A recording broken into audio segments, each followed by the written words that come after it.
If you do not understand white supremacy, what it is, and how it works, everything else that you do understand will confuse you. In all of these 9 areas of activity, economics, education, entertainment, labor, law, politics, religion, sex, and war. Anywhere on the planet, minute by minute, day by day, all of the time, all of the time, all of the time. Well, good morning, good afternoon, or good evening, wherever you are. You are now in touch with the CRCS, the Counter Racist Code Show with Mr. Neely Fuller Jr., and I am your co-host, Mr. Bobby. If you would like to get in contact with the show, you may do so by calling 516-453-9921, and we will get you on, and you can speak with Mr. Fuller. You can also Gmail me at the numeral 7, Mr. Bobby, BOBBY, at gmail.com. And if I have the opportunity, I will read them. But just to let you know, I have many, many ahead of you, so it may not necessarily get on this particular program. But your emails will be read, all of them. Okay, but don't write me a novel, please. Don't do that. Don't do that. Okay. We have live from Washington, D.C., Mr. Neely Fuller Jr., and as is our custom, we shall start off by saying good morning, Mr. Fuller, and how are you? Good morning. I'm still learning. You are still learning.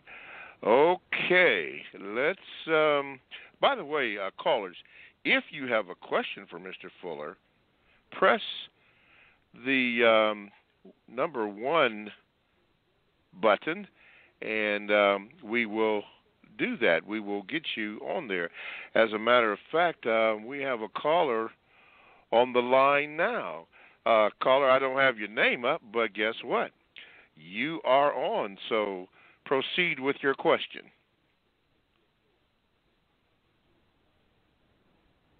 Go ahead, caller. You can proceed with your question. Thank you. Thank you. Okay, My name wait is a minute. Mark. Wait a from minute. Canada. Start over, caller, because we couldn't get that first part. Go ahead. Can you hear me now, sir? Yes, sir. Go ahead. Okay. My name is Mark. I'm calling from Canada. And it's an absolute honor to speak to you and Mr. Fuller. And I'd just like to ask Mr. Fuller 2 questions very briefly, if I could.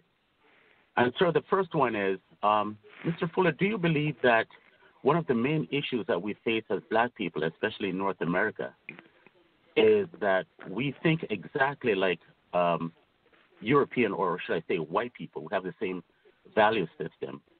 And hence, we don't see that we have problems that are unique to us as a people.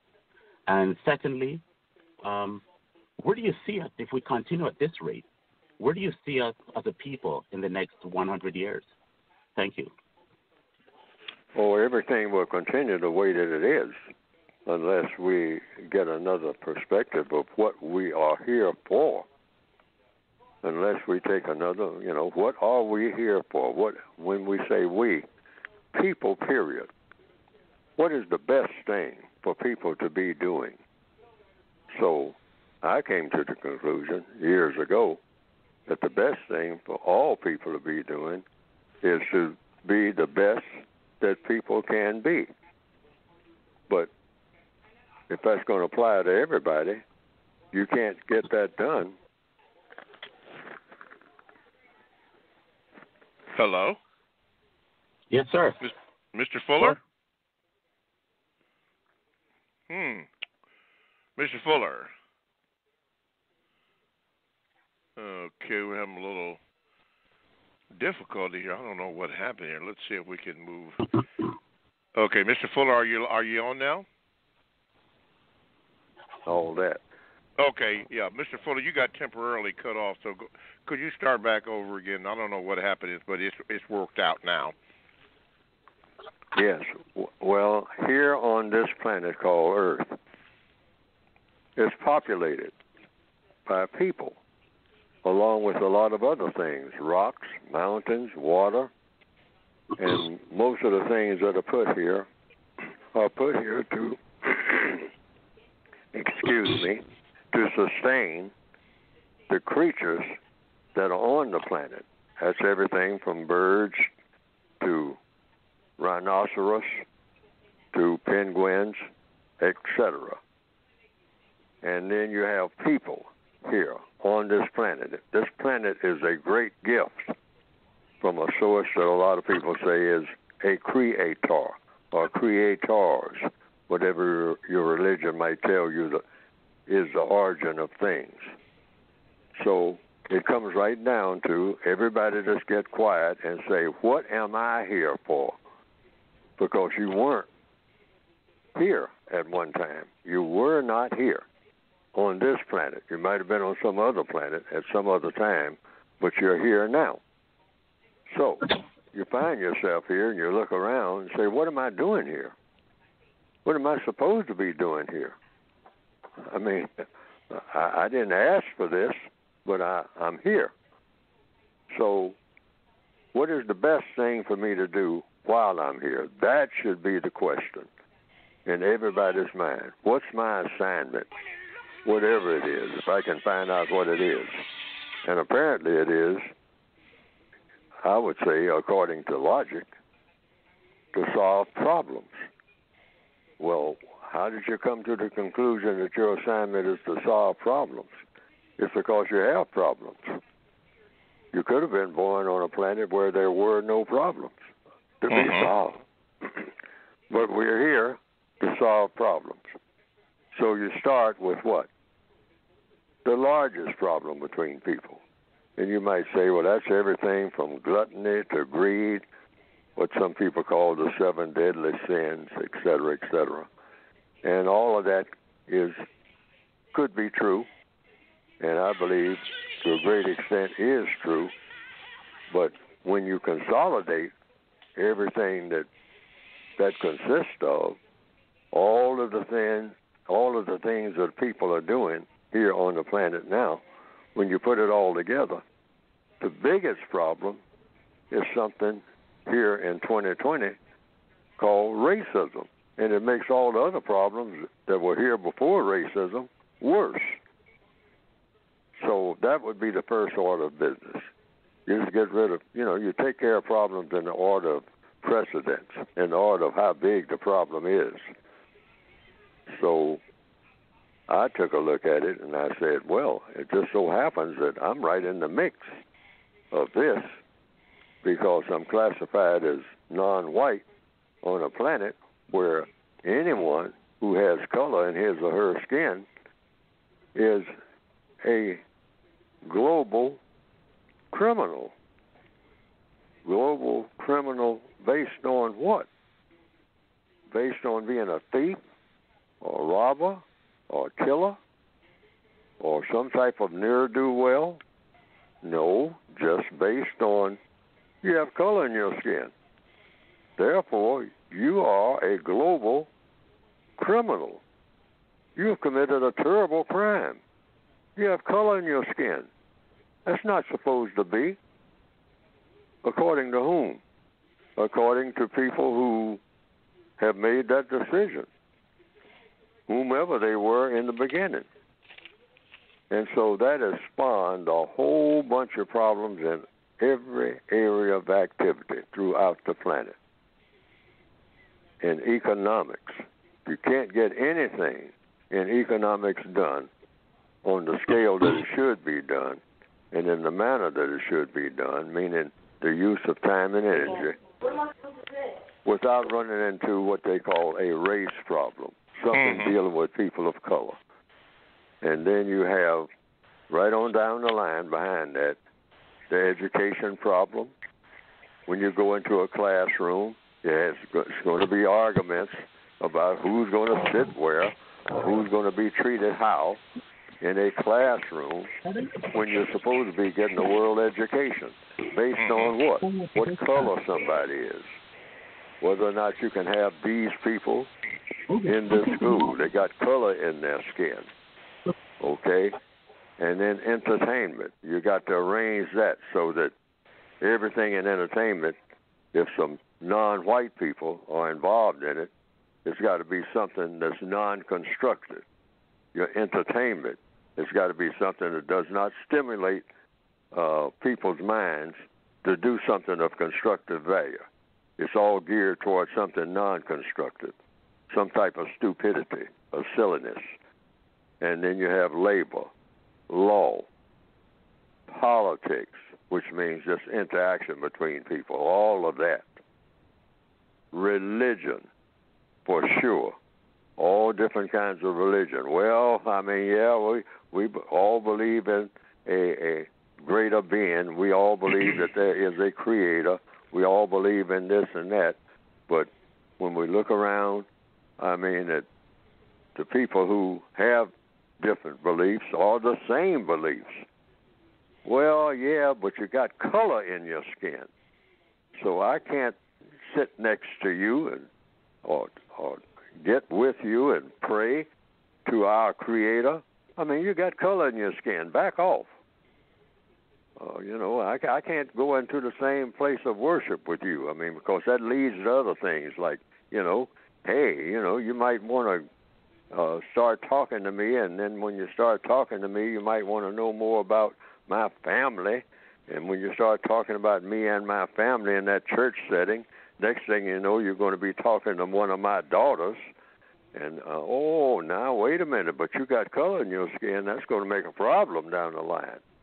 And I'm not going to talk about it to you directly, but I'm going to mumble among the other people, I mean, who are my persuasion about it.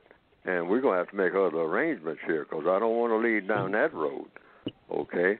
So that's religion. And then sex, that's all messed up. Now we got to sexually sabotage all of these people of color all over the world. I mean, there's getting to be too many of them, so let's turn them into something else so they don't think about sex in the traditional manner. Let's throw that out the window, particularly when it comes to them, and have them to say sex can be anything. I mean, that you can marry a tree if you want to. That's sexy. That's real sexy. I mean, so that your seed just goes to seed, you might say. And it's called sexual sabotage in counter-racist science. And then war, well, we'll just fight about your color all over the place, all the time, about everything. Mm-hmm. Okay. Mark, what was your second question? My second question is, where do you... I'd say 100 years. Wait a minute. Could you repeat that again? I'm sorry. Where does Mr. Fuller see us as black people in the next 100 years? Okay. I see us as black people doing the same thing that we're having the same conversation 100 years from now, unless we get a code that covers just what I said in answer to the first question. You have to get rid of racism. Otherwise, I mean, I'm talking about all of it, and replace it with universal man and universal woman. And they would be people who would practice justice all the time. All the time. They would wake up in the morning and go to bed at night thinking about two things: how not to mistreat anyone at any time, under any circumstance. And number two, give everyone the help that he or she needs that will have the most constructive result. And wake up every morning with that in mind forever. That guaranteeing that no person is mistreated anywhere for any reason, not for 5 minutes. No person on the planet. That's the ultimate goal. And number two, every person who needs help, starting with the person that needs help the most, gets that most constructive help. Everybody just roll up their sleeves and start with the person that needs help the most and then work back to the person who needs help the least. And just keep that in mind, back and forth and back, and have fun doing it. Mm-hmm. Have a whole planet that's full of fun doing constructive things, everything constructive. Yes, sir. The white supremacists have taught everybody you can't have fun unless you're doing something that is totally non-constructive. All righty. You are listening to the Counter Racist Code Show with Mr. Neely Fuller Jr., and I am your co-host, Mr. Bobby. To get in contact with the show, you may call 516-453-9921, or you can Gmail me at the numero 7, Mr. Bobby, BOBBY, @gmail.com. By the way, if you have a question for Mr. Fuller, please press the number 1, and actually you will move up on the list. Let's go to Aaron. Aaron, you're now live with Mr. Fuller. Go ahead, please. Aaron? Hello? Yeah, and this Hello? is Aaron and his mom. Okay, you have a question for Mr. Fuller? Yes. I'm Aaron, and my question is, why do I get in trouble at school I get in trouble more than my white counterparts? Why do I get in trouble more than them for doing the same thing? Okay, Mr. Fuller? If I understand the question, it said in school he gets in trouble for doing what? Hello? I get in trouble for doing the same thing that a white person does, but I would get in trouble more. You get in trouble for doing what? Anything. Well, watch what you're doing and divide everything that you're doing into one of two categories: constructive, non-constructive. Either you're doing something constructive, doing something to help somebody solve a problem, or you're not. You want constructive problem solving. That's what we're here for, regardless of age, regardless of our circumstances. Problem solving, so that the result of our problem solving is always constructive, never non-constructive. It always solves a problem, doesn't make a problem. Solve problems without making any. That should be a part of our code. Our code, meaning everybody on the planet. Solve problems in a constructive manner with a constructive result without making a single problem. Don't make problems for anybody. And try to talk to people and get them not to make problems for you. So that what? So that there will be no problems. And everybody will be happy and satisfied and enjoy the fruit of the problems that are being solved. Because that's what problem solving is all about, making things better. Doesn't make things worse. Why go around making things worse than they already are? They're terrible enough. Absolutely terrible. I mean, horrible, really. Everywhere you look. Very few things are functioning the way that they ought to be. Okay. All right, Aaron and your mother, thank you very much for the call. Let's go to Jane. Jane, you are next up. Good morning, and you are now on with Mr. Fuller. Go ahead, please. Good morning, Mr. Bobby. Good morning, Mr. Fuller. Good morning. I would like to know what the compensatory response is to non-white minors telling their care unit that they're transgendered or they are confused about their sexuality or their gender. Get them non-confused by information. See, people don't know. I mean, you start getting these sexual feelings and whatnot, so you just look around, what do I do with them?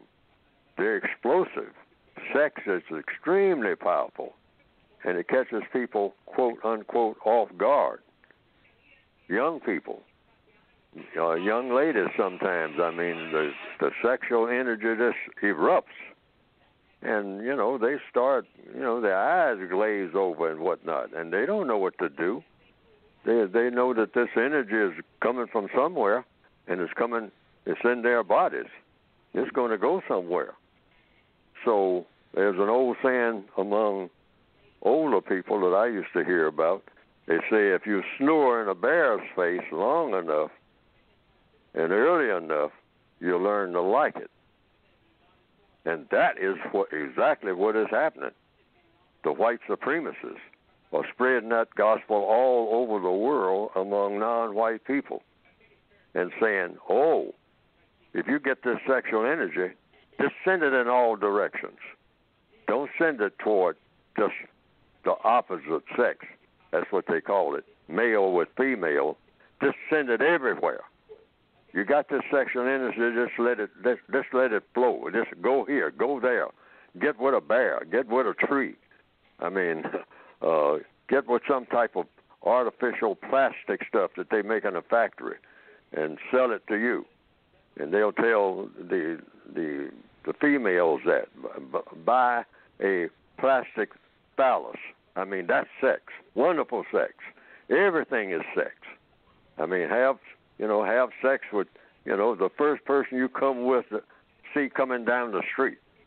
I mean, just spread it all over the place so that you can't even recognize it. I mean, you don't know, everything is sexy and everything is non-sexy. And it's all the same thing. And everything is the same. Nothing is different. That's a bunch of garbage that somebody in the ancient days thought of, that you got to go and pick out some specific creature or person or something. No, just let that sexual energy just go any which way it wants to go. Just throw your mind out of it and let the sex drive take over. And don't let anybody deter you from doing it. That's what the white supremacists are doing. Why? Because it's good for the business of white supremacy. That's why. Because it's aimed at the sexual sabotage of the non-white people of this planet. And that, according to the evidence, is everywhere. And my recommendation is you point that out. Just when you talk about it, just like I'm saying it. It's a white supremacist conspiracy. That's what you put out. That's what I do. They are using that as a desperation thing because they see what's coming. They see the non-white world is reproducing, and male and female, or non-white people are getting more intelligent than they have been, which is a miracle within itself. And they see that. They see that we're slowly becoming sober, and some of us are showing signs of being constructive, because most of us are non-constructive throughout the entire planet, fighting all the time, cursing all the time, glorifying nonsense. That's the non-white reputation, particularly among black people. Nobody wants to be around us, including us. We flee. We're in boats right now trying to get away from what? Our own family members. Get away from all the people that look like us. Get away and go where? Which way did the white people go? That's where we're going, where things are kind of halfway sane compared to what we're doing. I mean, they got a little bit of sense. We don't have any. If you got color in your skin, you're not a person who's known to have a lot of sense, even among other non-white people, even though we celebrate and try to, and sing and dance and say that we, that our lives matter. Black lives matter. They do matter. But only to those who don't matter. And that's the truth here in 2020, right this minute. And our conduct proves it. The conduct of all the people on this planet. When you take samplings of everything that everybody's doing, Nobody wants to gravitate toward black people that's got any sense and halfway sober. And why? Because we're not doing anything of constructive value. You're asking for trouble. No contact, no conflict. You'll have less troubles, black people interacting with each other. Now, there's a reason for that, and that is we don't have any kind of priority that makes sense. All of our priorities are just as stupid and silly as they can possibly be. We want to have what we call a good time, and watch black people when they say they want to have a good time. Watch what's going to happen when we say it's good time. Okay? It's best you head for the hills. Back off. Because it means there's going to be a whole bunch of grief after that good time gets underway. So we have to change our priorities, like I started off this program saying. I know this is a long-winded answer to your question, but no, I appreciate it calls for it. Jane, did you have another question before we yes. move on? Yes, go ahead. I did. The reason why I'm asking this question is because these young people, Generation Z, I believe they're called, they're very susceptible to celebrity influence. And a lot of non-white celebrities are pushing this confused agenda on them. I'm sure we've all heard about the retired basketball player whose son believes that he's a girl now. You talking about Dwayne Wade? Yes. Yes, okay. And Generation Z will argue with the other generations about how maybe we're being homophobic or bigots when we're just trying to tell them that this is a conspiracy, it's an agenda to confuse them. Should I stay in the questions lane with them, or should I try to teach them the history of why the suspected white supremacists are doing this to non-white people? You just pointed out as a racist conspiracy. That's what it is. It's all being done in behalf of helping to make the system of white supremacy stronger. That's the codified way of saying it, and you're consistently doing that. You say all of this that you're looking at now, where non-white people are concerned, this sexual sabotage, which is what it is. See, we're in a war, and sabotage is a part of a war. So when you sabotage people sexually, which means confuse them, because if you're going to dominate people on a long-term basis in anything, first order of business is to confuse them. And something as strong as sex, if you can confuse people sexually, you can confuse them in all other areas of activity: economics, education, entertainment, labor, law, politics, religion, and war. If you can confuse people sexually, because sex is powerful, once you get them confused in the sex, when it comes what is sex and what is not, it's very easy for thousands of years to keep them confused in all other areas of activity. That's scientific. The white supremacists understand that science. That's why they are going all out. They'll pump any amount of money into some black male who wants or who is willing to spread that gospel. Sexual sabotage among all non-white people. Any black female who will get on board with that, they call them in and say, how much money do you need? You know, I'll give you a blank check on that. And a lot of them, and it's natural. You don't get mad at them. I mean, that's an offer you can't refuse. I mean, there's good benefits that go with that. All right? But if you're a black male and you say, well, you know, why not? You know, why not? I mean, you know, I can, you know, I know what I am and I know who I am, so I'll just act like I'm, you know, going along with their program.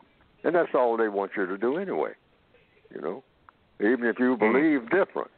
if you get on board, if they dump enough money on you and you get on board with it, I mean, they're okay with that as long as you can influence other people and have generations in the future doing it. Now we got black people forever now. You start talking about a 100-year plan. No, we're talking about a 1,000,000-year plan now. All righty. Thank you so much, Jane, for your call. Thank you, Don't Mr. forget, Bobby. Thank you, Mr. Fuller. You're welcome, dear. Thank you so much.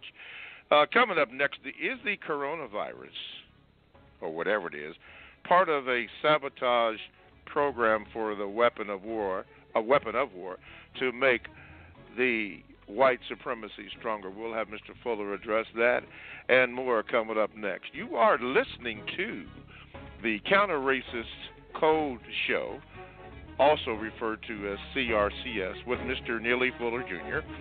and me, your co-host, Mr. Bobby. And if you would like to get in contact with the show, you can do so by calling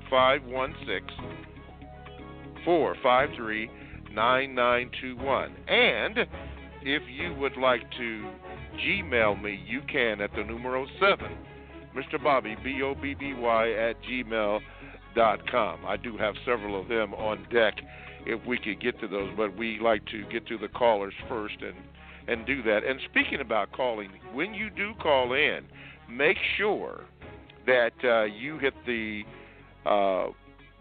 number 1 button for a question for Mr. Fuller, and my technician people are telling me you'll go right to the top. So don't forget that. That number again is 516-453-9921. Okay, Mr. Fuller, I got a Gmail, but question came up. In your opinion, is the so-called coronavirus part of a sabotage program, warfare program, to make the racism, white supremacy stronger? I don't know. Diseases are all over the place and always have been. But to the extent that the white supremacists have anything to do with it, the answer is to make the system of white supremacy stronger. See, what the white supremacists do is look at the entire world. They study every grain of sand at the bottom of the ocean. And they'll say, well, this grain of sand is here. Now, I'm going to use it. And they'll use it, probably to figure out how to build a better building or something like that. But they'll always, see, the white supremacist mind is always thinking about the color of people's skin. Always. So after they build a building with that grain of sand or millions of grains of sand and find out that that's the best type of sand to use if you're going to put up a building, they'll find that out first.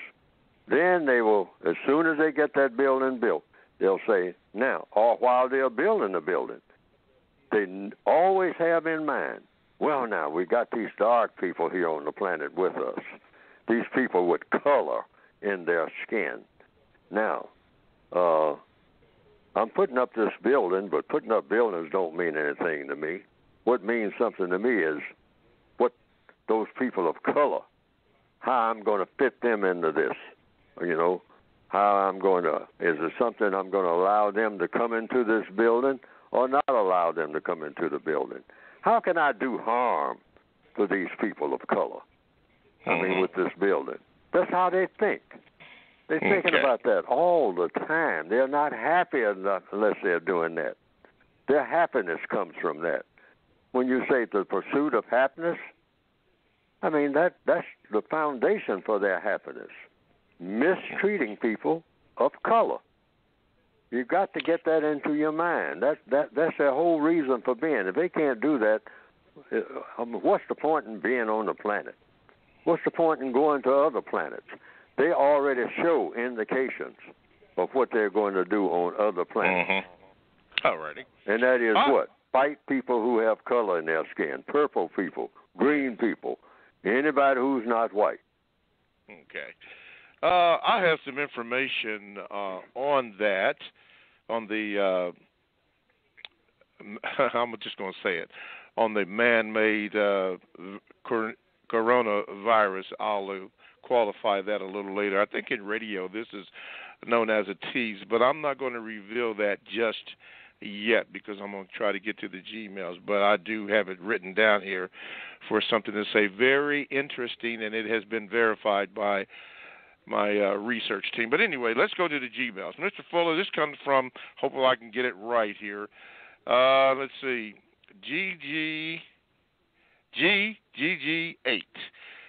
She has 7 questions, but I told her that I would ask them over a period of time, but I'm going to do 2 questions here. Her first question is, Mr. Fuller, why and how should victims necessarily but unnaturally strain and keep themselves from hating their psychotic captors who are keeping them as prisoners of war in an illegal concentration camps all over the planet? Well, I didn't get the core of that question. Why? Okay, I'm going to read it just as it was written. Just why? As it's written. Why and how should victims necessarily but unnaturally strain and keep themselves from hating their psychotic captors who are keeping them as prisoners of war in illegal concentration camps all over the world? Oh, you just don't let your emotions. I mean, what is the hate worth? So you hate them, and so what do you do as a result of the hate? See, it comes down to people have made a decision to do things. So you can hate them, or you can just correct whatever the problem is that they are creating, that they're producing. And you can hate them while you correct the problem, or you can just say, I'm just going to correct this problem, because problems can be solved scientifically. Problems exist to be solved. Like I started off this program saying, the creatures on this planet were put here to solve problems. What problems? Whatever problems right there in front of you. That's logical. There's no other logical reason for people to have problems on this planet other than the creator of people also put people in a position where they had to solve problems. The problem of getting food. We have to have food. So people have to dig into the ground and get food because that's where the food is. Okay? And the rain falls and nourishes the food. We have to find all this out. You can't have the food without water. Okay? So we are constantly getting ourselves educated about how to solve a problem. So the problem in interacting with people here in 2020 is the same problem that's been around since the beginning of a system called the system of white supremacy. So in answer to the question, you can sit around and just be boiling with hate, or you can say, what's the scientific? Because everything is science. What's the scientific way of handling this situation? We need a code because things work best when you have a code. What does a code do? It means that every time you do it, it works. That's when you know it's a code. The white supremacists have a white code, meaning we have a scientific way of mistreating people who have color in their skin, and it's very successful. We get a lot of things done that way, and we enjoy it. It's great fun, okay? So once you understand this, you say, well, now, this arrangement is not working the way that people should conduct themselves.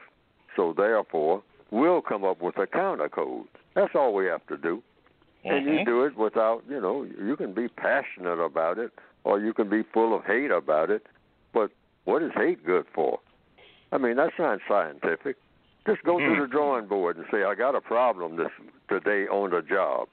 What's the best way for me to solve this problem on the job? And you can do that without hating anybody. Yes, sir. It comes down to a question. What is hate good for? Okay. It exists. Mm-hmm. Okay, again, the number to get in contact with the show is 516-453-9921. And I thank God for this ProduceJustice.com, because now I am able to see the people who are listening.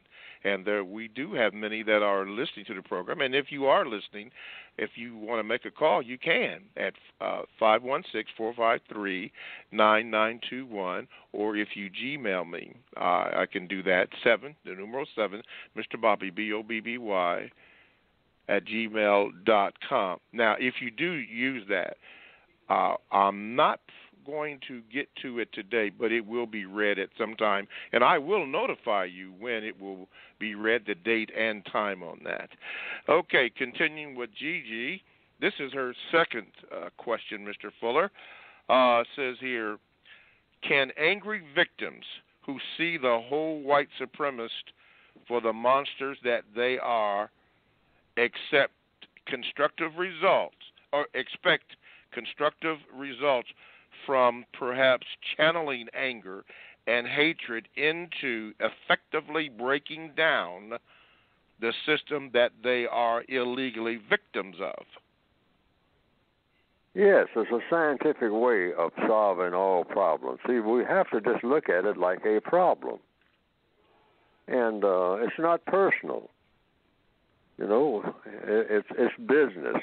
The system of white supremacy is a business that was set up by someone who thought it up. Just like you go in any business. You go into the restaurant business, or going into the fishing business. And it has profits, it has benefits, and it has costs. And there are profits and losses. The system of white supremacy, a lot of what you call white people are sacrificed in sustaining the system, what the code calls, the counter-racist code calls white sacrifices, which you compute like you do in any business. You're going to have some losses. If you're in the fruit stand business, there will be some days when things kind of slack off, when some of the fruit that you're trying to sell, it sits there too long and it gets rotten and you have to throw it away. Well, the white supremacist system is the same way. I mean, some things are not up to par as far as performance is concerned and whatnot, so they sustain some losses, like in any other business. And you compute that. You factor that in. Are your profits greater than your losses? And that's the way it operates. And in order to counter this, you do the same thing, but do it in the other direction. Mm-hmm. The system of white supremacy is designed to do harm to people. You design a system that's designed to not do harm to people and to stop other people from doing harm to other people in the most constructive way. And that's what we need is a code. That's all that's really missing. Otherwise, this will continue on and on and on and on. You have to have a counter code to match a code designed that's stronger than the code that you're working against. If you don't have any code at all, which is what the non-white people of this planet don't have, we don't have a counter-racist code, and there is a racist code, then the racist code just continue to go. Yes. That's this show's name, the Counter-Racist Code Show. Okay. Yes. Very good. Right. You have to produce one. Right. Yes. Very That's good. what I try to do with my books. Yes, sir. Okay, let's do this here. I have Mr. Wiley's email or Gmail up, but what I'm going to do right now, Mr. Fuller, is I'm going to have you speak about your book, and then I might read, if we don't have a caller, Mr. Wiley's Gmail. So, Mr. Fuller, at this particular time, we need to speak about your publication. Go ahead, please, sir. Yes, everything at this time should be directed. All discussions about this thing called the race problem should be within the context of building a code, rather than just talk about how awful everything is and how everybody feels about it and who's getting punished today more than somebody who got punished yesterday, and, well, whether or not this person did this and this person did that. We need to work full time on having a code that's counter-racist in effect in every move that we make, each and every day, wherever we are, on the job or wherever. Say no more of this nonsense about what color somebody is or what anybody is, period. It's not going to be any mistreatment of people, period.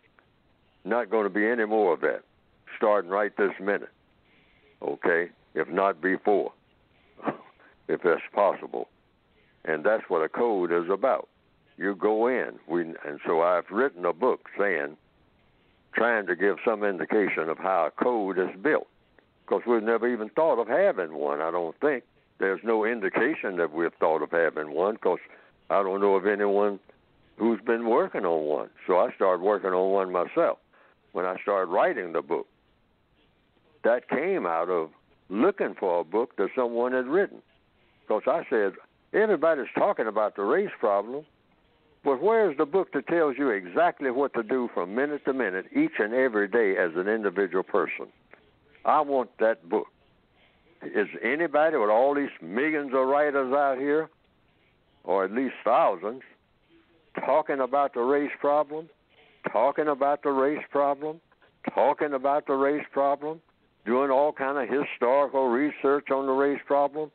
Does anybody anywhere please have a book or 2 or 3 pages of a guideline, just a guideline of what to do each and every day about anything with this race problem that's been around forever? Is anybody thinking on that level other than just going on hour after hour about how terrible everything is? And, who should have pride and who shouldn't? I mean, let's have another parade and let's have another demonstration. And that's as far as we go, demonstrations and slogans. Does anybody have a book that tells the individual person, what do you do when somebody says this to you? What do you do when somebody does this to you? What's supposed to be your reaction, and your reaction is right on the money. It works every time. Is anybody trying to write anything about that? Anywhere. And I found that nobody was doing it that I knew of, so I started doing it in 1957. And that's what is built up to now. That's my contribution, you might say, quote, unquote. I don't like that word. I don't like that thing about contributions to solving the race problem. I want a book that solves the race problem. And if Neely Fuller leaves here without solving the race problem, he didn't accomplish what he set out to do. Because that's what everybody should be doing now. Hey, I ain't writing nothing unless it's within mind that I am writing is going to solve the race problem. What I'm writing. I ain't writing no more contributions. We got contributions about millions of books out here about my contribution to talking about the race problem. No more of that. I'm going to come up with a formula, a scientific formula for solving it. Everybody should be thinking that way right now, white and non-white, who are interested in producing justice. What is the name of this book, and how can we get it? Yeah, go to the website, Produce Justice, and the book that I have written is there, ProduceJustice.com. And the book that I have written, The Compensatory Counter-Racist Code, is there. And that is, I try to say everything that I can that will help an individual to solve this problem. That's what it's all about. If it doesn't do the job, it's not doing the job it's written for. Yes, sir. Your individual problem, wherever you happen to be on the planet, is supposed to be a guideline. And it deals with racism. You can get it by going to ProduceJustice.com. Okay. There you have it. Get it by going to ProduceJustice.com. As a matter of fact, all the information is on there. I think there's a Counter-Racist Codified Word Guide, the book. And you do have a publication from 1984. Is it still up? Yes, it's still up. It's still up. It's temporarily out of stock, but it will be up shortly. Okay. For those who want it. But the And I've heard you revised expanded edition, the 2016 edition, that's the last edition. It's there. It's Yes, available. sir. And the word guide, because words are very important. This system called racism is the glue that holds it together is how you use words. That's the glue. The white supremacists understand that. Okay. I just received a message from the team, and they said that the book, 84 edition, they said it is back in stock now as of 3/3, March the 3rd. All right. Well, I'm glad to hear that. I'm pleased to hear that. I'm able now to get updated information swiftly now since we're on this particular format. So they say it's back in stock. Thank you, team. Thank you for doing that. Okay, producejustice.com, and you should get the book. Okay, Mr. Fuller, let's go back to the Gmails. Oh, by the way, the number to get in contact with the show is 516-453-9921. When you call that number and you have a question for Mr. Fuller, just push the number 1, and my technician people tell me you'll go right to the top. And if Mr. Fuller is not speaking, then I will. You'll go right to the top, and he can get to your question. So make sure you do that, or you can Gmail me at the numero 7, Mr. Bobby BOBBY @gmail.com. Love this format, just beautiful. Let's see here. I tell you what we're going to do here. I was getting ready to read the Wiley email, but I don't have this person's name up. But caller, I'll tell you what. I'm going to put you right at the top and go ahead with your question for Mr. Fuller. All right, caller? Yeah, Richard. Okay, thank you. Richard, you're on with Mr. Fuller. Go ahead, please. Good morning, Mr. Fuller. It's a pleasure and an honor to be speaking to you. My question is this. Do you feel that immigrants have become the new wave of bigots? And I realize that I'm in the healthcare industry, and there's a lot of immigrants. And I feel that when they get here, they assimilate directly into white culture, which I also believe is, racism, white supremacy, and they benefit from it. But I feel that they are becoming more outspoken with their bigotry than the traditional white. Sure. Prisoners of war have a tendency, or like any prisoners, to fight each other. Okay. So that goes with the territory. Okay, that's to be expected. You're in a system of white supremacy. The system of white supremacy poisons people's minds. It does that. It does that deliberately. It's all very scientific.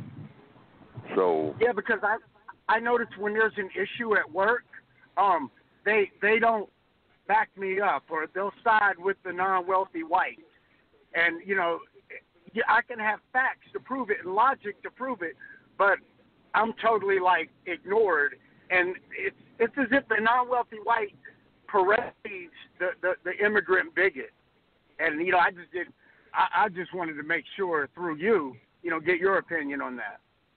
Well, if I understand what you're saying, and I think I do, that's to be expected.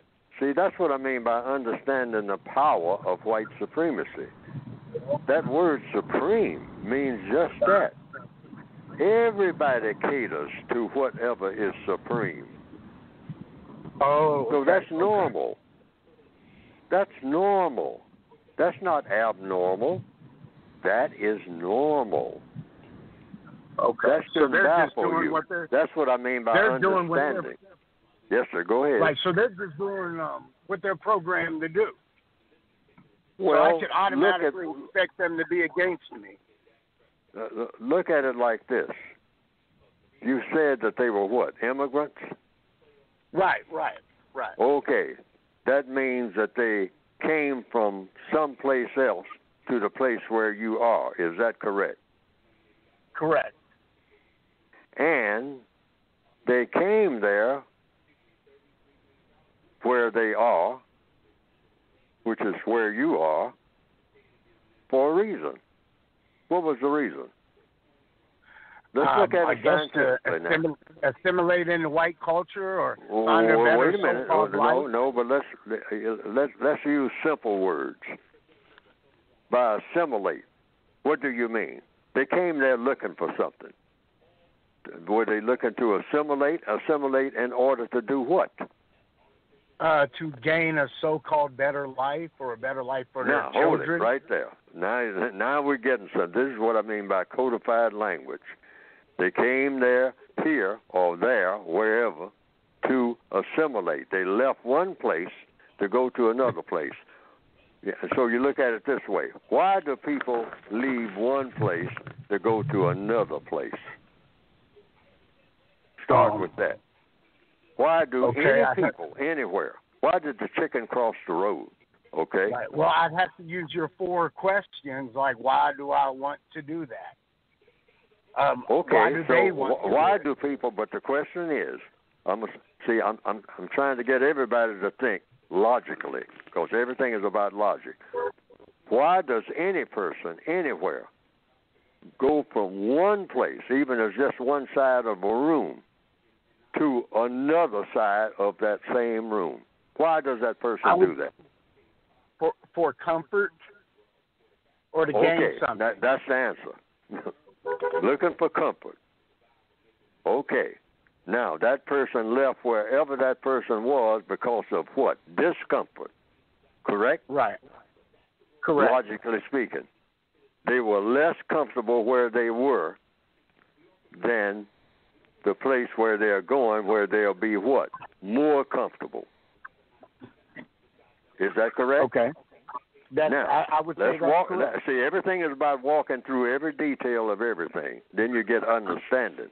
You don't get frustrated. When you understand what's going on, understanding erases frustration. Okay? And how do you do that? By going step by step of why people do what they do. Okay. Now, so that person comes to where you are. Now, what's the first thing that person notices? Does that person notice that you are the most powerful person? No, he notices that he or she notices that the non-wealthy whites at my job will have the most power. They notice that white people have the most power where you are. Is that correct? Right. Yes, that's correct. So naturally, so let's stop and think now. If this was you coming there, you came looking for the most powerful person. If it was you doing it, you always want to speak to the most powerful person.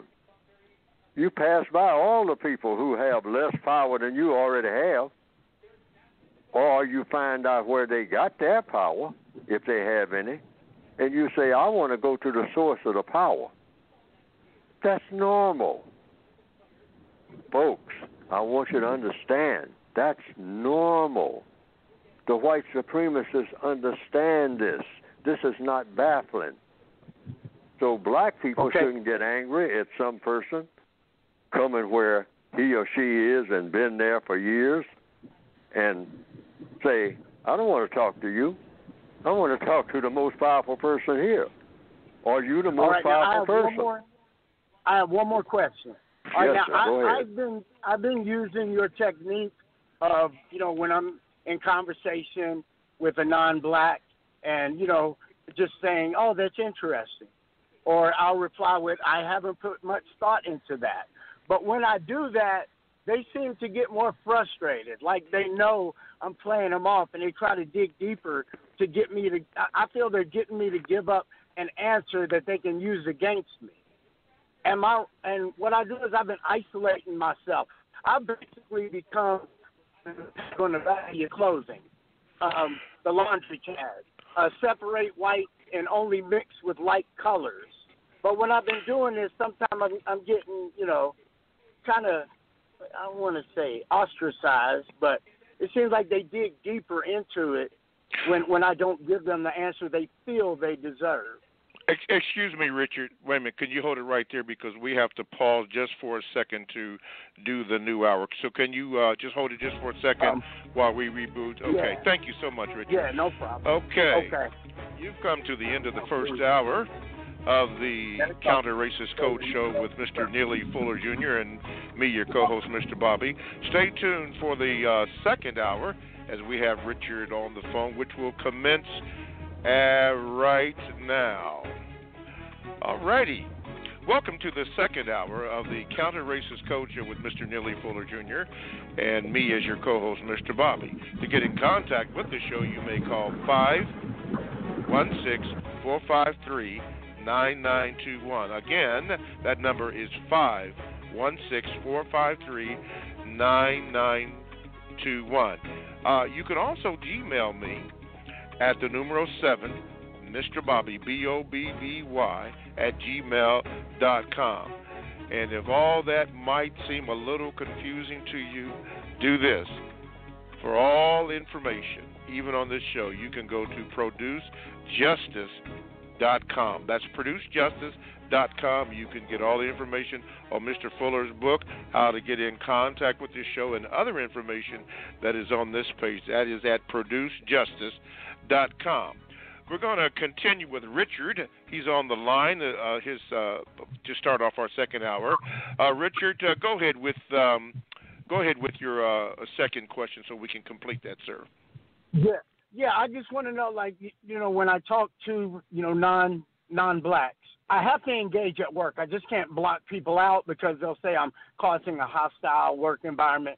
So I'll say things like Neely Fuller said to do, like, oh, that's interesting. Or if it's something I really don't want to speak on, I'll say, oh, I haven't put much thought into that. I'm giving the most neutral answers, but I'm getting bad energy from them. How can I counter that to keep it on an even plane?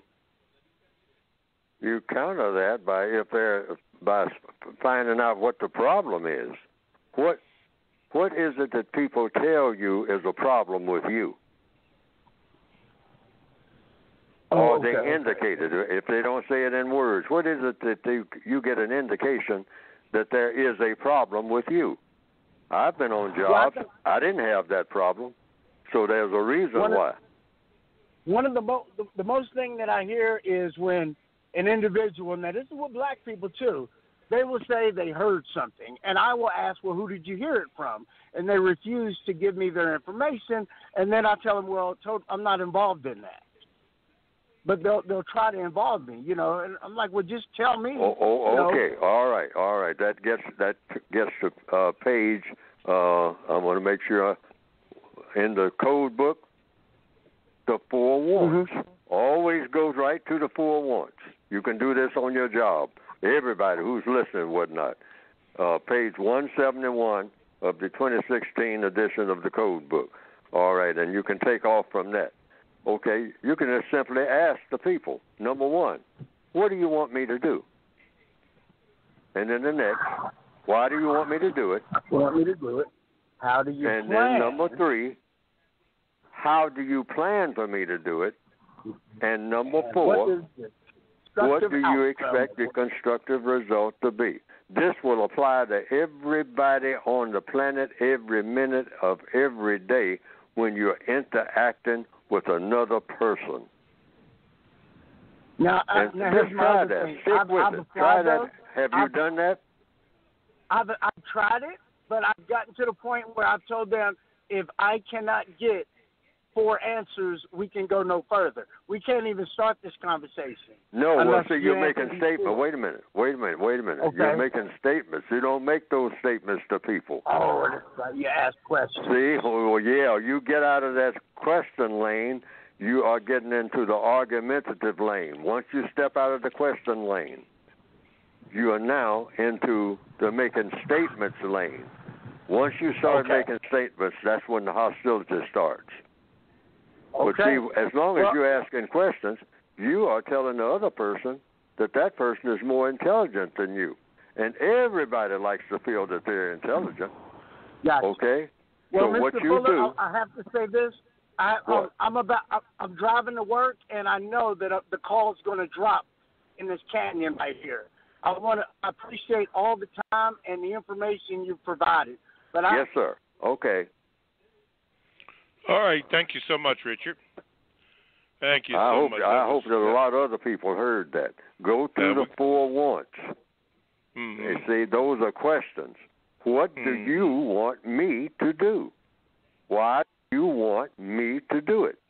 Mm-hmm. How do you plan for me to do it? And what do you expect the constructive result to be? And hold to those questions. Always go right back to those questions. I don't care what the conversation is about. Right. Because people usually, when they are hostile toward you or something like that, or interacting with you, it's something they want you to do. Okay. So you just ask them. So it's all on them. It's not on you.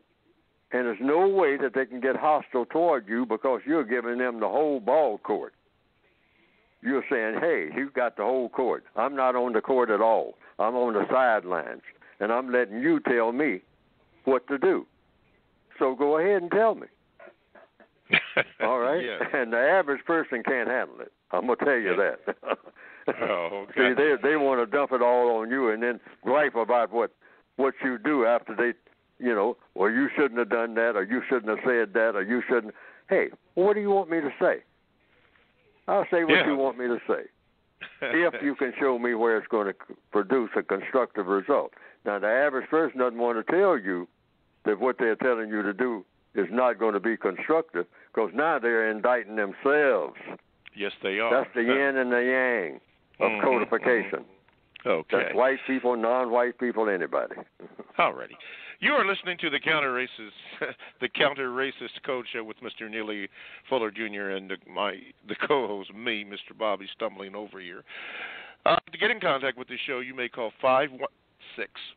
516-453-9921. Now, when you call that number, make sure that you hit the number 1 button, and I'm told you will go right to the top. And we can get to your question right away. In other words, you get priority when you do that. If Mr. Fuller is not answering a question, you'll go right there, or you'll be next in line. So we have somebody on the line, but I don't know the name. They put just listening here. But caller, if you can hear me, you will be right there and go first in line. Now, do you have a question there? 'Cause it looks like you've been holding for a few moments. Do you have a question, caller? Okay, until I get a name, I'm going to assume that you're just listening right now. Okay, let's go to the Gmails. And here we go, Mr. Fuller. This comes from Mr. Wiley, Jay Wiley. He says this. My question for Mr. Fuller is, what is his definition of a man is? My definition of a man comes from what I've learned from the Bible. Therein it says, when I was a child, I spake as a child. I understood as a child. I thought as a child. But when I became a man, I put away childish things. Now, I have done this in my life, and I see evidence of many other non-white males, specifically black males, past and present, who have also done this. So I would consider them to be men under that definition. I have heard Mr. Fuller say on several different occasions that black males are not men, but rather boys. This sparked my curiosity. I have also heard him say that there is only one man in the system of white supremacy, and he is white. But mistreating people for fun, for glory, and for material gain seems like very childish behavior, not manly behavior. So, Mr. Fuller, what is your definition of what a man is? And I do thank you for your great work, which I have greatly benefited from. man is a manager. And the white supremacists, and I concluded, are the most powerful managers on the planet. Those white people who believe in white supremacy are the greatest managers in recorded history. I don't know about unrecorded history, according to the evidence. I'm not going according to how I want it to be. I'm going according to how the logic and the observations and the evidence has proven so far to me. They are the most powerful managers, which means man and woman, the womb of man, white woman, who believe in white supremacy and who practice it, are the greatest and most powerful managers in recorded history. I see no evidence to the contrary. So that's the answer to that question.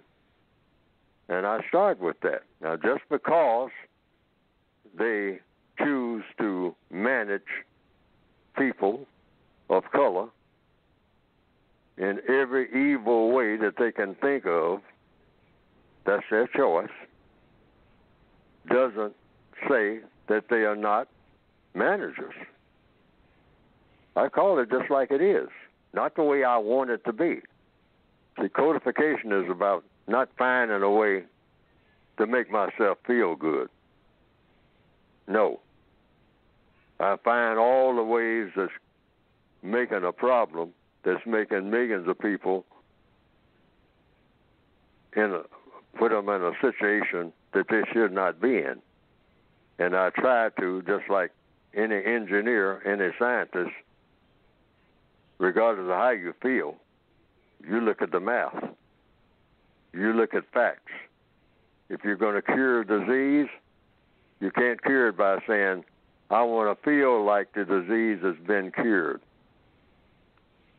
That's not counter-racist codification. You can't go by your feelings. Your feelings will trip you up. Your feelings will mislead you because people have a tendency to want to feel good about any circumstance that they don't think they can do anything about. So they try to feel good about a circumstance that calls for you to feel bad. What you do is get rid of that circumstance scientifically, because that artificial high won't last. It won't sustain you. It'll just make you weaker, like anything that's artificial. But a person under VGQ can say, I'm already a man, just like the prisoner who says, I'm free. Why? Because my mind is free. I'm not really in prison. You know, it depends on what your perspective is. So I feel like I'm free. So these stone walls do not a prison make. And so what does that mean? That person is going to be locked up forever because they already say that they are free, that they are not locked up. They made up their minds that that's what they're going to tell themselves. The code says, don't ever say anything to yourself that at a gut level or at the analytical level, better still, you know is not true. You may be forced to lie to other people, but don't ever lie to yourself. Mm-hmm. When you do that, you're getting weaker and weaker and weaker under the guise of saying you're already strong. That's all right. The code analogy. Okay. All righty. 516-453-9921 is the number that you would call to get in contact with the show and ask Mr. Fuller your questions. I've had several people that want to know where Mr. Fuller is, and I've tried to address it, but I'm going to address it again publicly. You can now hear Mr. Fuller at Produce Justice Mr. Fuller and myself, Mr. Bobby, as co-hosts, are on every Tuesday, or most Tuesdays, from 9 a.m. until 11 a.m. Eastern Time. And again, you can access the number by going by dialing 516-453-9921. And I am told by my producer that if you press the number 1, that they will expedite you to the very top of the list, and Mr. Fuller can, I'll ask Mr. Fuller, or have you ask Mr. Fuller your questions if he is not answering another question. Now, Mr. Fuller, I understand, does do other programming or other shows. In particular, I've heard him mention Carl Nelson show. I think he's on, but I don't know when. I just know that he's on at this particular time. He has done other shows on other entertainment or radio platforms. From what I could understand on Mr. Fuller and I's previous location, any shows that they would run are all past shows. They're not live. They're past shows. And I understand that they indicated that they would be running them on an irregular basis because there is another program that is in that particular slot. But right now, you need to do this. Go to producejustice.com, and you can hear all of the shows that we are now doing. As a matter of fact, all the information on the books, publication, where the books are going out all over the world, it is updated. It is marvelous. You can do that. And I'm being monitored, but in a good way, by some beautiful technicians. You might hear me say something about them, maybe their nicknames, as I am. They're trying to make the show much, much better. And all indications to me is that it really is. So anyway, T-Step for your husband, because Mr. Fuller, I understand her name is T-Step, and she said her husband really likes the show and listens to the show, but they were having difficulty in finding it. But I did respond to that, and he really, really likes that. So that's good. Okay, let's go back to the Gmails. This comes from Black Speak, and I guess he's speaking about a black president, but this is what he says. Many black people ascribe traits of black people to white.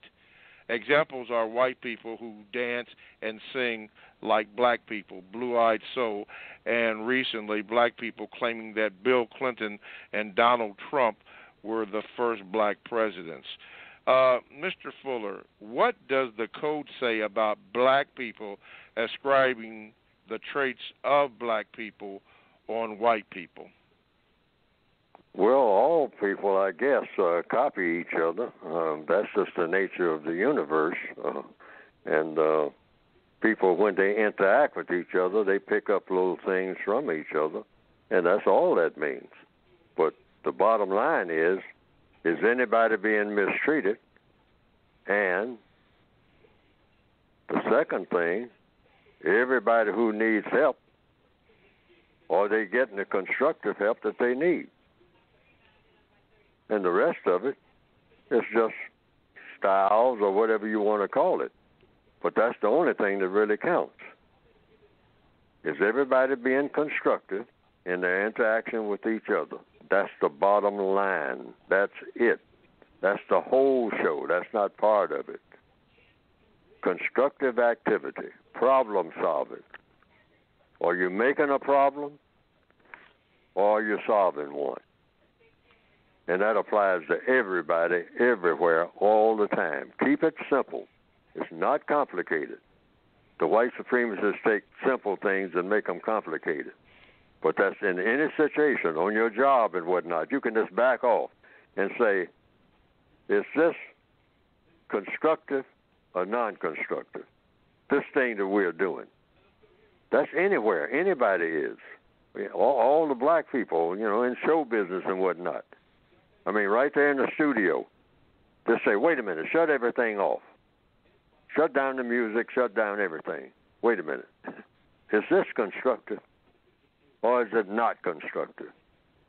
Let's get that straight before we do anything else. Go 1 second forward on doing anything in this room, period. What we're doing, is it constructive? Is it going to produce a constructive result or a non-constructive result? Yes or no? I don't care if you're working in a factory or you're a musician or you're writing a poem or you're teaching in a classroom or wherever you are on the planet. Everything is either going to be constructive or non-constructive. It's going to be either solving a problem or making one. Solving a problem, which means producing a constructive result, or making a problem that's going to produce a non-constructive result. That's every creature on the planet right now is engaged in one or the other. It's not but two. See what I mean? Keep it simple. It's not but two ways to go. I mean, it's not no 2 or 3 dozen of this and that and the other. It's either going to be constructive or non-constructive. If you're sitting somewhere eating a plate of food right now, that food is going to have a constructive effect on your body and mind or a non-constructive effect on your body and mind. Right this minute, wherever you happen to be. Ask yourself that. You don't have to ask anybody else. Okay. So it'll come to you. The answer will come to you by the results of what you're doing. All righty. To my technicians, and I just want to say this is affectionately, he's known as Moon Pie. Thanks for guiding us in. Before I take Leona's question, I'm going to take Jay Henry's question. And Mr. Fuller, no, I'm not going to take her right now at this moment. I'm going to take Jay Henry's question. So we're going to have her stay on hold. Yeah, thank you. Have her stay on hold for a minute. Mr. Fuller, Jay Henry wants to know this. He says, Mr. Fuller, a young black male called this morning and asked a question that I don't think came across correctly. However, he wanted to know why he, as a young black male, will get in trouble for doing the same things, whether constructive or non-constructive, that his white counterparts are doing. Mr. Fuller, could you please explain why black people receive harsher punishments in the system of racism, white supremacy, than white people do, or why are black people treated differently than white people? Because of the demands of the system of white supremacy. That's what white supremacy is designed to do. White supremacy is designed to do two things where non-white people are concerned, and that is to dominate. That's number one. If you're a white person, you're supposed to be dominant in the company of a non-white person, and you're supposed to be treated. Otherwise, why get rid of the system of white supremacy? I would have no problem with a white person telling me everything to do forever, so that I wouldn't have to do any thinking much of all myself. Just telling me what to do, and it got done if the result was always constructive. Okay? Because that's what I would get from a black person who's teaching me. I'm looking for constructive results. So it doesn't matter. But now, if the person is doing me harm, there's a serious problem there. If the person is just walking around every day trying to figure out how they're going to harm me and coming up with newer and better ways of doing that harm, and that's what the white supremacists do. So if a person is a white supremacist, and you can assume that many white people are, they are going to do you harm. And you should expect that in answer to the question. You should expect that in a system of white supremacy, and you are a person of color, you should expect to be harmed by somebody who's white, directly and indirectly, in all 9 areas of activity: economics, education, entertainment, labor, law, politics, religion, sex, and war. If you are a person on this planet called Earth, anywhere, and you have color in your skin, you should expect to be harmed in one or more or all of those areas of activity whenever you encounter a person who is white, and that white person believes in the system of white supremacy, and many millions and millions and millions of white people do. All righty. Thank you, Mr. Fuller, for addressing that. I am going to go to Leona. Yeah, let's cue up Leona. Leona, they're gonna slide you over so we can get you on. Yeah, there you go. Leona, good morning, and you are on with Mr. Fuller. Go ahead with your question. Good morning. Mr. Fuller, 2 quick questions, if you don't mind, sir. One, this comes from your word guide, the Compensatory Counter-Racist Codified Word Guide. The word fear, you have it defined as follows, and I quote, use this word to apply to the absence of knowledge and or understanding of how to compensate for the lack of knowledge and or understanding, end of quote. I wanted to ask you if you could elaborate on that a little more, if you don't mind. That's the first question.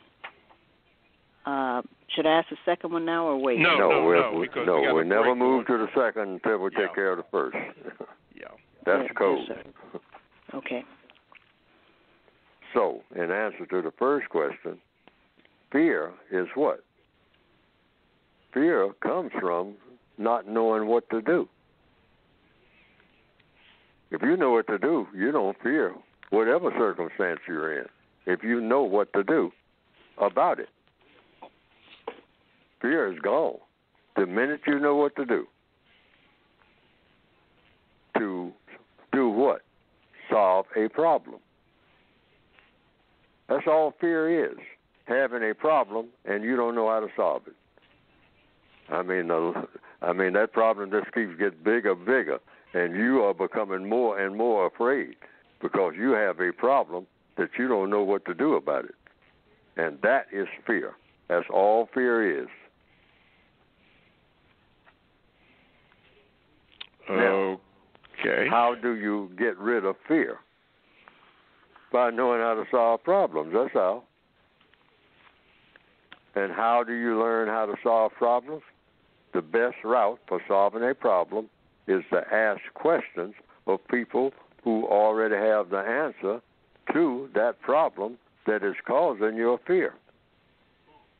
Now, if you can't find anybody who is willing to answer the question or knows how to answer the question, it means you have to go to the drawing board and figure it out yourself by, first of all, studying the thing that you fear. I began to have less and less fear, I still have it, of the system of white supremacy by doing what?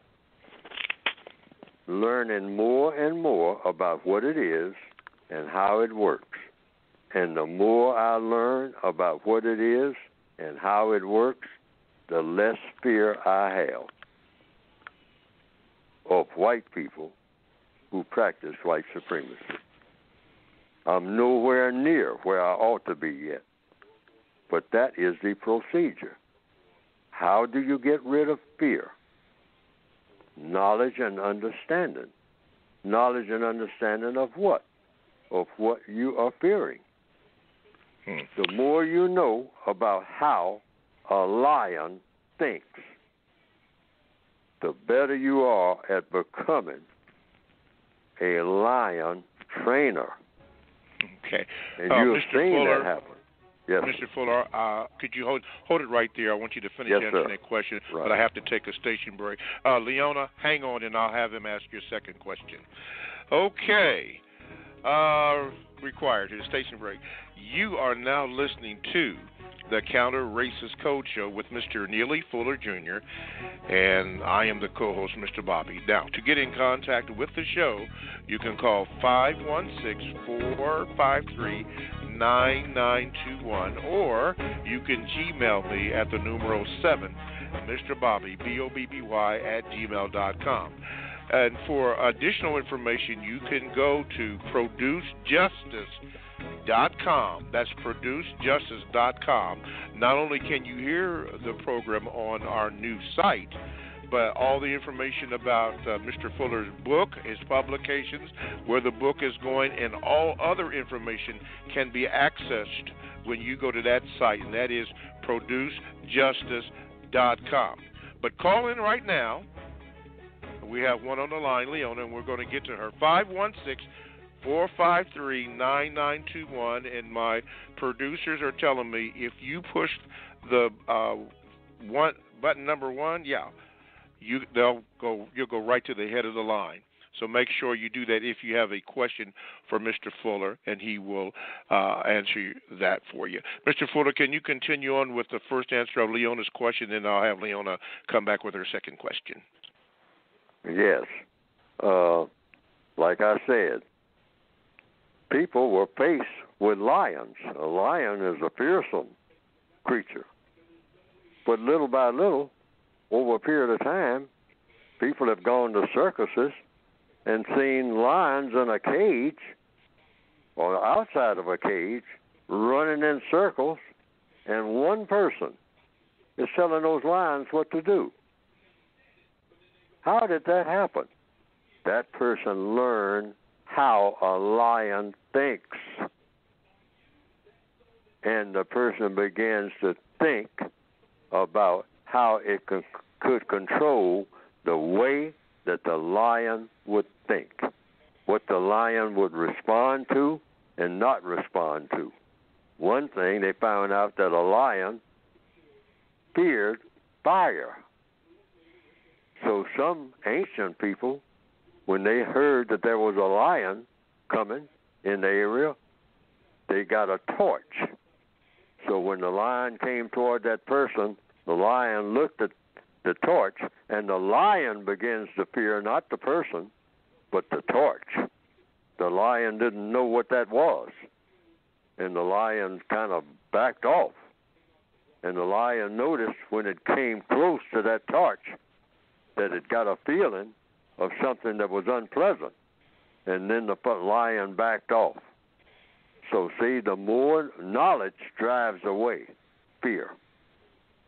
Knowledge. Knowledge and understanding of anything drives away fear. I hope that I said that in a way that you might understand. Leona, what is your second question? Yes, sir. I thank you But for first that. of all, I want to make sure that she understood what I said. Yes, sir. About knowledge drives and away fear. See, black people have to understand white supremacy and how it works. Otherwise, we'll just be what? Frustrated and confused and angry and just running around in circles. If you don't understand white supremacy, what it is and how it works, how white supremacists think and why they think that way, the situation just keeps getting worse. Like not knowing the essence of anything. It just keeps getting worse until you learn more about how it works. Okay. Am I understood? Yes, sir. Yes, sir. Yeah, I have Thank to you so make much. sure that I'm understood. Otherwise, all of my talking, I have failed in doing what I set out to do. That's not on you. When someone asks a question and I'm supposed to be answering the question, the person is always supposed to understand the answer. Otherwise, I'm not doing what I'm supposed to do. That's all on me. Is that code as well, Mr. Fuller? Is that code as well? Yes, ma'am. That's absolute. Okay. Anytime someone asks you a question and you say you're going to give them the answer, they are supposed to understand that answer. All teachers should know that. No teacher should say, oh, the person is trying to learn, and that teacher is saying, oh, well, I'm not paying no attention to you. I'll just skip over you and go on to somebody else. That teacher's not doing that teacher's job. That teacher's job is to find out why you don't understand what the teacher is saying and teach it. That's the teacher's job. It's a hard job, but if you're going to be a teacher, or if you're going to give, and everybody is a teacher, everybody is a teacher. You're teaching somebody something, even if you're just giving directions of where to catch the bus at the bus stop. That's teaching. You want a person to understand what you're saying. Otherwise, why are you talking? You get somebody, if you can't tell the person where the bus stop is, find somebody that can, if you want to help them. Otherwise, you're going to do what? Add to the confusion. Have the person still looking for the bus stop after you have told them where the bus stop is. That's not ever supposed to happen. The person is supposed to go, following your instructions, go right to that bus stop. Otherwise, you have failed to do what you set out to do. And that's tell that person where the bus stop is. Okay. Basic lesson. Okay.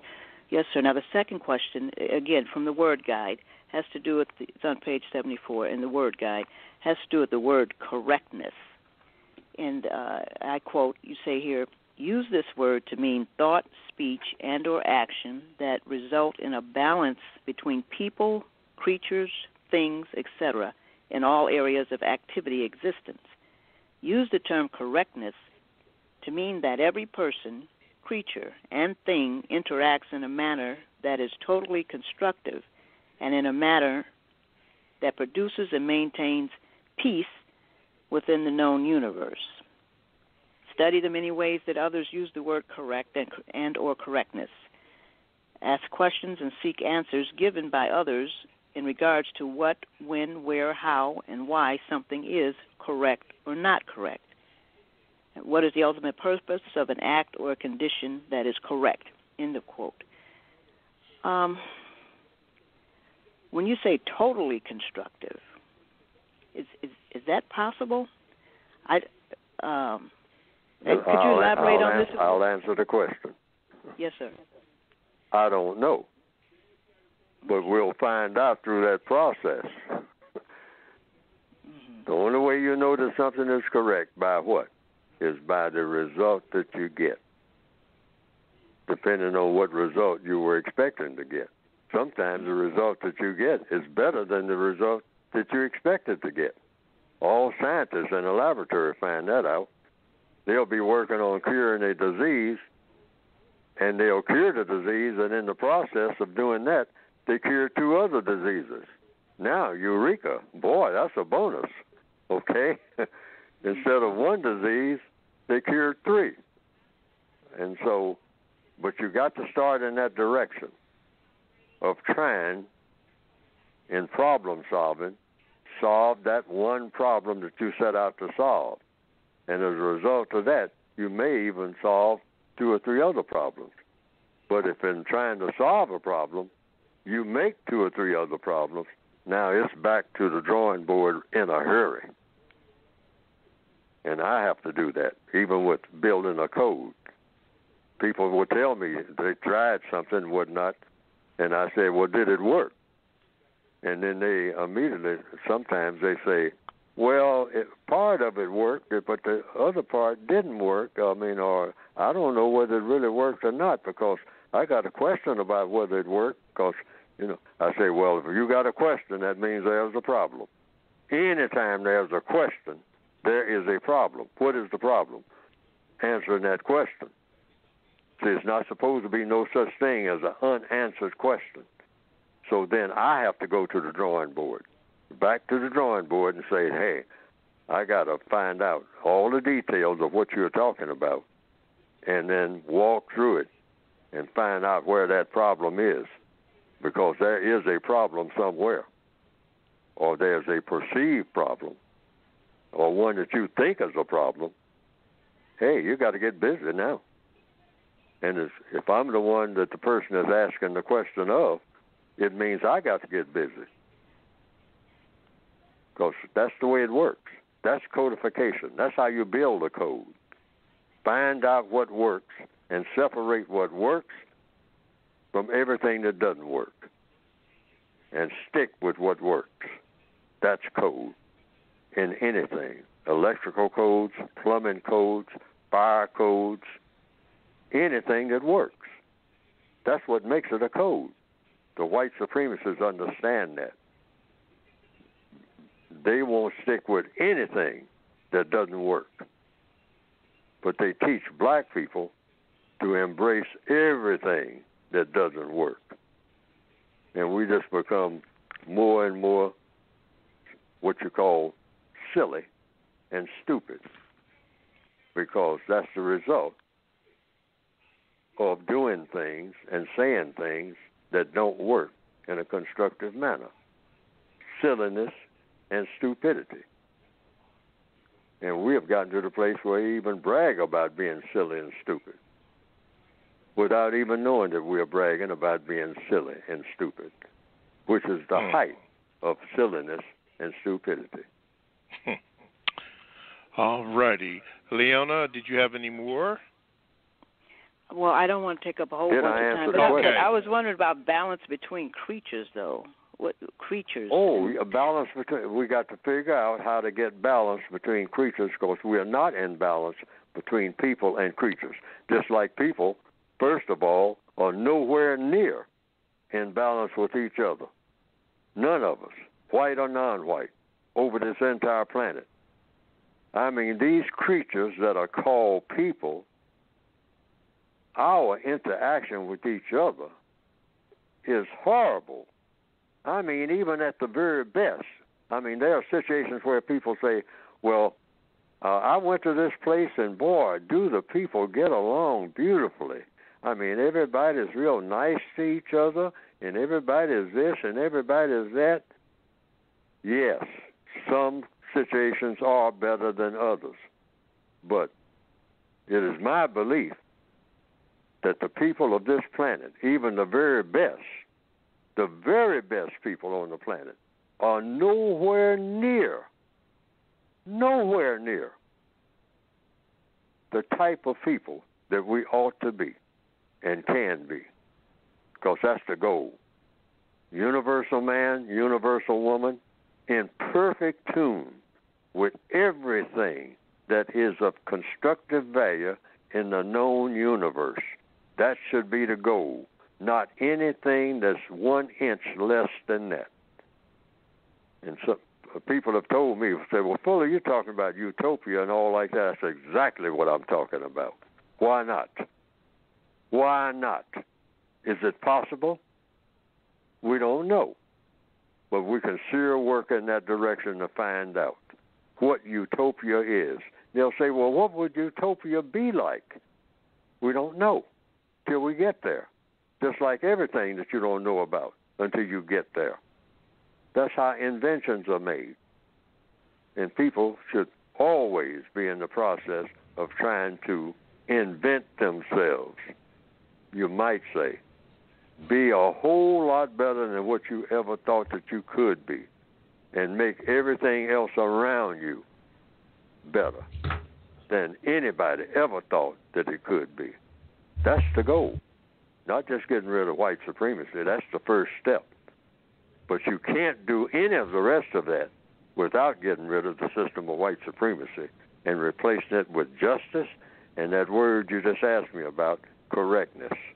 That's not going to happen. You got to get the justice first. You can get the correctness later. Yes, sir. Okay. Well, I thank you so much, Mr. Fuller. Thank you so much. And thank you, Mr. Bobby. I hope I answered the question. Yes, sir, and you gave me a whole lot to think about. Yes, sir. You answered the question. That's the thing. See, another thing about codification, a lot of people, well, some people sound like, and they practically tell me this. They say, Fuller, I really appreciate you, and, and they start getting that thing about the personality cult, which I resist, and I'm duty-bound to resist it. No, I'm just one of the people, a face in the crowd who's throwing out some ideas. And we all should be just throwing out ideas. Let's throw them out there to make things better, because we're starting from scratch, really. We're all in kindergarten, including Neely Fuller. So I am a fellow kindergarten student with black people, a fellow prisoner, walking around with a number that the white supremacists gave me. That's all I am. Just another prisoner in the prison yard, milling around, talking about a little of this and a little of that. I don't have any power. So everybody else's word is just as good as mine. I want to make that clear. Neely, don't get in the habit of following people. Get in the habit of following logic, because that's all that Neely Fuller is trying to do. I'm not trying to follow any person or any example, because there are no examples. Okay, we're starting from scratch, all of us. So everybody's ideas can be just as good as everybody else's ideas. That's the way I look at it. And with that being said, Mr. Fuller, I owe Leona an apology, because apparently Leona and myself got temporarily disconnected, but our wonderful technicians got us in, and she was able to hear again. Thank you, Leona, for for calling in, and she was able to hear the last part, but for some reason we got disconnected. But we're all good now. So again, thank you for the technicians. Okay, Leona, again, thank you. Let's do this. This is a question from JJ from the Projects. I think every black person knows what the Projects is. But anyway, he says this: Mr. Bobby, can you please ask Mr. Fuller whether non-white people in their capacity as children under constant influence of racist man and racist woman for the purpose of and during the existence of white supremacy racism can 100% be blamed for their incorrect actions when their minds are constantly being programmed by those outside forces? In other words, if non-white people do not even own their own minds under the system of white supremacy racism, is punishment for the crimes that they are programmed to commit correct treatment? No, black people should be stopped from doing anything that's incorrect. All people should be stopped from doing things that are not constructive. I don't care who it is. Babies, they're doing things that's not constructive. The baby's walking through the house, knocking everything that's made out of glass off on the floor, and you just have broken glass everywhere. No, the baby should be stopped. That's it. That's a physical thing. It has to be stopped. Anybody.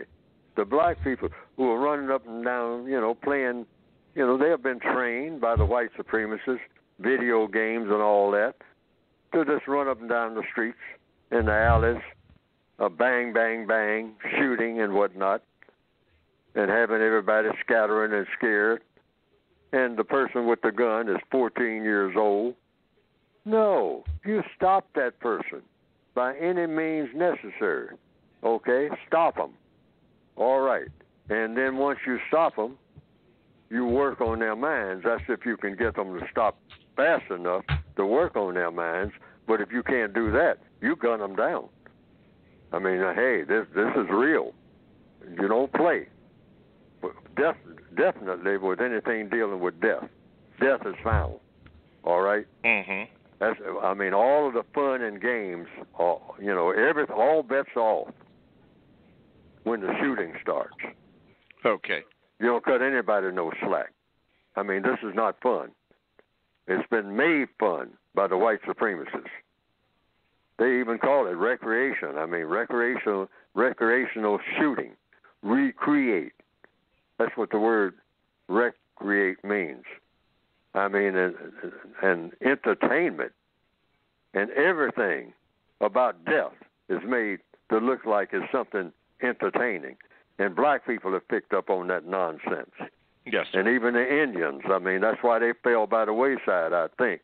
I mean, bragging about their warriors. No, brag about the guy that knows how to fish. Even though that's killing, but I mean, a person that knows how to farm is even better. All right, yes, you sir. get more products. Okay, but that's what I'm talking about. That type of thinking. In answer to the question, no, you put a stop to it, and then you start working on the mind of the person, and show the person that, first of all, the system of white supremacy has you doing this nonsense in all areas of activity.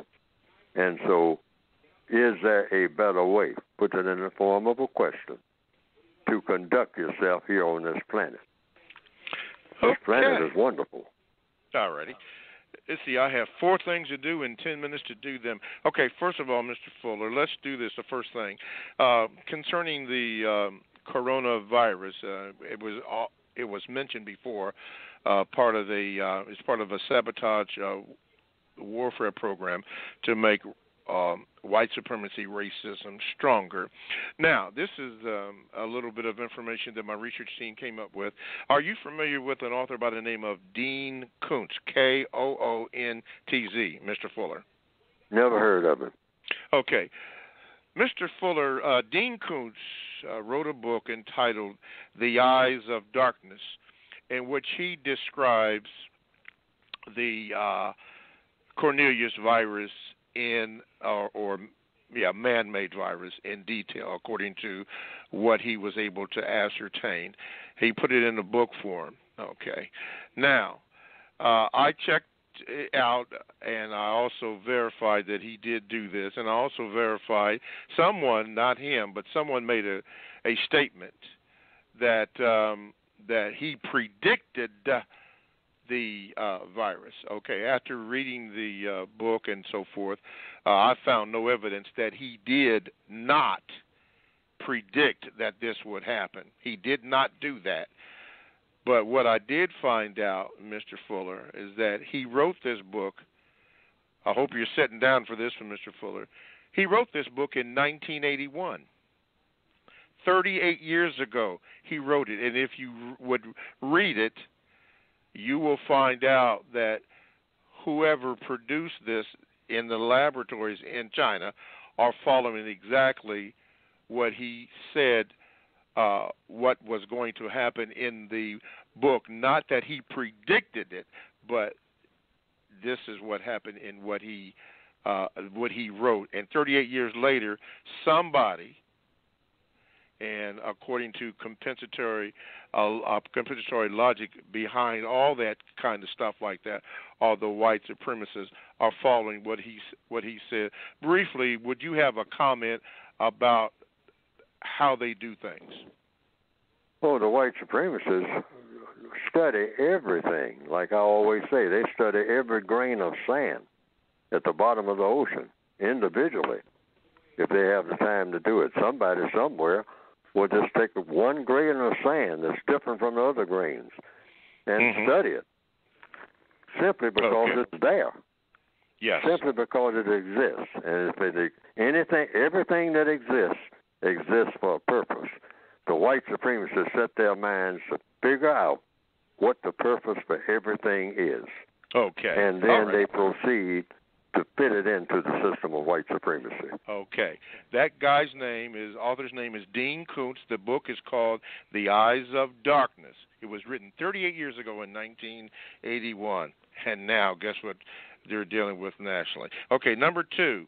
Earlier in this program, I want to get this straight.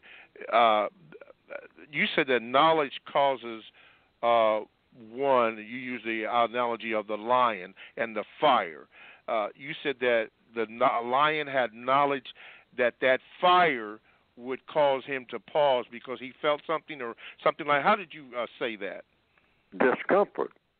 See, all creatures like comfort. Flies like comfort. Bees like comfort. Birds like comfort.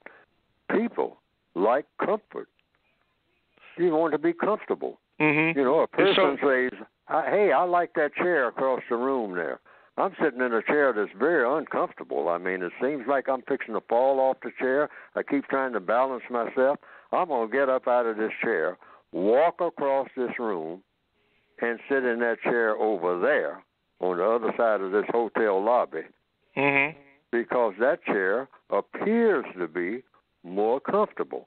So I'm going over there and see if that chair proves to be comfortable. Okay. Then the question is, does a counter-racist code answering the white supremacy, does it cause them to be discomforted? Or cause the white supremacists to be uncomfortable? When we confront them with counter-racist justice. Absolutely. If I'm in the business of being a racist, I am going to be very uncomfortable and hostile to anything that's going to go against what I am comfortable with, and that is a system of racism, if I'm a racist. Right. Oh, yeah, you're going to make me very uncomfortable, so I'm going to make you uncomfortable for making me uncomfortable. Okay, good. That's the way that works. All right, now number three. You might want to do this when you get time. I would recommend it on your list of movies. Your observations for the movie called The Irishman. It is long. I was able to complete it, but I think that if you looked at it, I think the last time we spoke, or one of the times we spoke, you mentioned that you had not viewed it. But if you get time, it's about 3 hours, but very interesting. Very interesting. I think you might like it. Number 3. Okay, and number 4, this is important here. Number 4, I need to give you these remaining 2 minutes to speak about your book. Yes. Just go to producejustice.com. Producejustice.com. And what I've tried to do with the book is direct the race issue and a lot of other issues that are just peripheral to racism, but racism is the center stage, but it has to do with just people and problem solving and in the world that we're in. And, of course, the system of white supremacy makes the biggest problems for everybody of color on the planet, okay? They solve a lot of problems for the people of color on the planet, the system of white supremacy, as far as material things are concerned, but interaction between people is dismal. The system of white supremacy just shreds correct interaction between people. It makes a mess, big mess, and contributes to making a bigger mess of interaction between people. I mean, it does all kinds of things from a material standpoint. So the book is written to eliminate the system of white supremacy on account of it's an evil system. Does a lot of things material-wise, but just ruins people by the millions. Eliminate and generation replace? After generation. Hello? And eliminate and then what? Replace it, is correct? And replace it with a system of justice and correctness. That's what I wrote the book for. Yes, sir. How the individual non-white person, the individual black person, what that person can do and say that will best correct this problem. That's what the book is written for. Yes. Would you say that it is not enough just to eliminate? You have to eliminate and replace the system that was there. With a system that was there. You moving something, moving the furniture out of the house, and you need furniture, means you got to get some new furniture. So that's always the next thing. All right? Okay. Well, so thank you, Mr. Fuller. Furniture. Right. And thank you, callers, because we have come to the end of an exciting show, glitches and all, but that's okay. This has just been wonderful. Mr. Fuller, thank you so much for being here and answering the questions for the people. My listeners And listeners of Mr. Fuller, thank you for your calls, for your Gmails. Thank you all. We look forward to doing it again next week. Thank you, Mr. Fuller. Thank you, technicians. Thank you, everybody. You've been listening to the Counter Racist Code Show with Mr. Neely Fuller Jr., heard on ProduceJustice.com.